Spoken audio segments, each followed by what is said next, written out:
Today we're going to talk about a super fun topic that is how to read.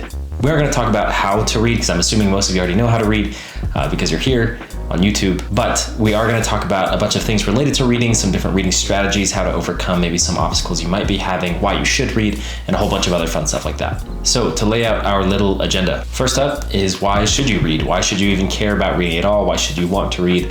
What does it do for you? After that, we're going to talk about some common barriers that people have when trying to really get into reading, things that keep you from reading as much as you want to, or maybe just general questions and concerns, as well as the solutions to those barriers, how to overcome them, and maybe some answers to those questions. And lastly, as always, just some recommendations, general tips, things that didn't fit in the first two things that we were talking about. So first off, why should you read? Why should you even want to read? Why should you care about it?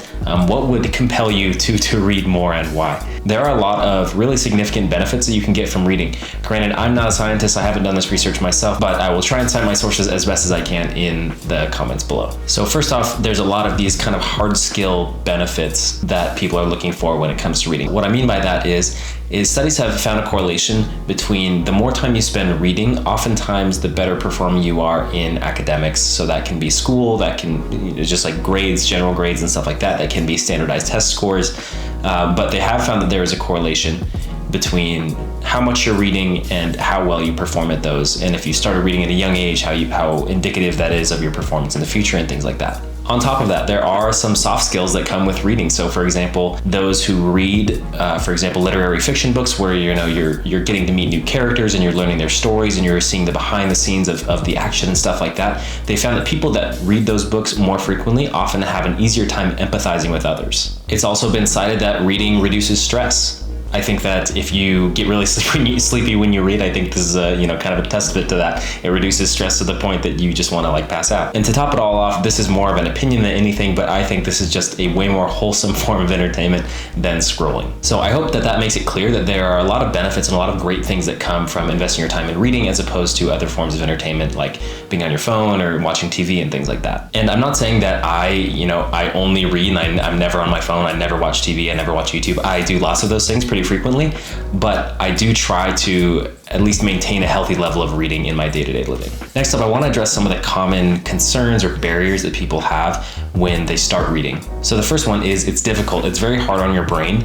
And I'm not ashamed at all to say that. Yeah, sometimes reading is hard, not the actual, putting words together to make sentences, but the act of reading, it's really hard on your brain. And sometimes I get really tired really quickly. When I was first starting out, it was hard for me to read, 15, 20 minutes because I would get tired, I would get bored and things like that. And then I just would want to put the book down. I wouldn't want to read anymore. So I get it, it's hard, but there's a fix for this. I would say when you're first starting out and you're trying to get into reading, but you're kind of struggling to break that, that entry, break into it and, read for more than 10, 15 minutes at a time. I would say don't focus so much on the time, but focus on the consistency.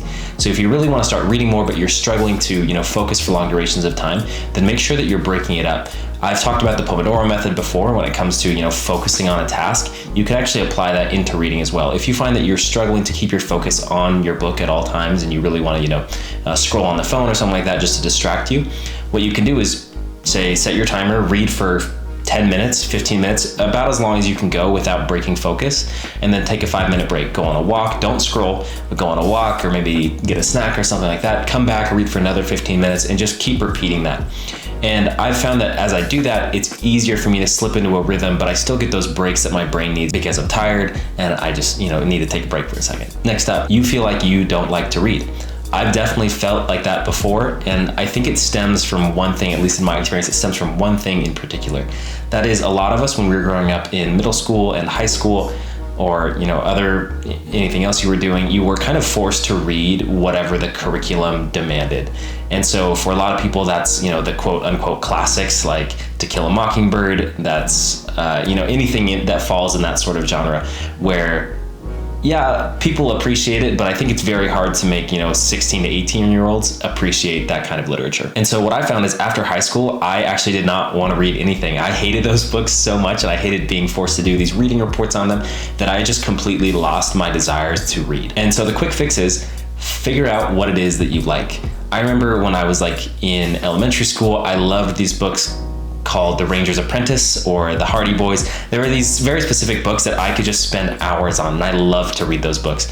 That's what I would try to find. Obviously, your tastes have matured, you're older now, you're not going to be reading the same things as you were in middle school. And if you are, no shame in that. I still love to read some of those books. I think they're great reads. But the key is find books that you actually like to read. Don't focus on anybody else. Don't worry about what else is going on, if recommendations, anything like that. Figure out what it is that you like to read. Oftentimes you'll find that books in the same genre, that's like what you kind of gravitate towards. So maybe that's like science fiction, maybe that's other forms of, it could be like business, self-help books, things like that. If that's really what you like, that's what you easily digest, then I would start there just to build the habit. The next barrier, it's the I don't have time line. I've heard lots of people say this, that you don't have time. I've definitely felt this way.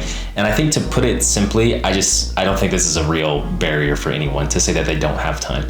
If you have time to scroll on your phone, or if you have time to sit down and watch TV, then you probably have time to read. Obviously, it might not be the thing that you want to do the most. Like I said, there are some other barriers. For example, it's not like the easiest thing to do. It's much easier for me to come home from work or school, sit down and scroll on TikTok for an hour. It's much easier to do that than to, lay down on my bed with a book or sit on the couch with a book and read. So the fix for this one is to be real with yourself. Is it just that you actually don't have time, or is it you just don't want to prioritize reading over other maybe easier forms of entertainment? The fix for this one is super individual. If you really want to prioritize reading, then you're going to have to make some adjustments to fit that into your schedule. Prioritize that over watching TV or any other things that you might be doing. If you feel like reading isn't that much of a priority for you, then, obviously you're not going to do it. So those are some of the common barriers that I've seen, at least as I've tried to get back into the rhythm of reading more consistently. Within the last 2-year period, I've really tried to push reading more in my life. And those are just some of the main barriers that I've seen. So to recap, 1, it's hard, and sometimes I get bored, sometimes I get tired. 2, I don't like to, or at least I think I don't like to, because I'm forcing myself to read books that I don't actually enjoy. And 3, I feel like I don't have the time. And so if you've bumped into one of those in your, reading journey, you feel like you really want to get back into it, you just have to be real with yourself. Go back, look at the video at some of the things we just talked about, and see what you can do to overcome those barriers. So to wrap up, I only have 2 tips today. The first one is mark up your books. I am a huge proponent of this. I smash that subscribe button on the idea of writing in your books and highlighting them and marking them up. In my opinion, obviously some people are like, don't touch your books, don't write in your books. Someone put in a lot of effort to make that. You don't want to, destroy it or, write over it, anything like that. For me, when I think of my relationship with my books, I'm like, I think the author would be probably happier that I'm writing in the book, that I'm asking questions, that I'm trying to break things apart on that level. I think if I was an author and someone was reading my book, I would want them to do that. And so that's why whenever I have a book or whenever I'm reading, I always have a highlighter, I always have a pen. Granted, most of the books I read nowadays are, of highlightable nature. They're like business books or I don't know, anything like that, philosophy. And so there's a lot of things that I can highlight. If you're reading like literary fiction, you might not do that as much. But for me, I felt that that's just been, it's made reading so much more enjoyable, because I can write down my thoughts in the margins. I can highlight things that I like, so that anytime I read that book, I can come right back to it. The last tip that I have is just don't destroy the fun. Don't ruin the fun. Reading is such a fun activity. And like I've said before, it has so many benefits when you can get into it consistently. So don't try and ruin it. Don't try and, push yourself and be like, oh, I'm going to read for 2 hours. Great, try and push yourself. Obviously, just don't go overboard with it and say, I'm going to read for 3 hours, 4 hours today. I'm going to finish this book just today.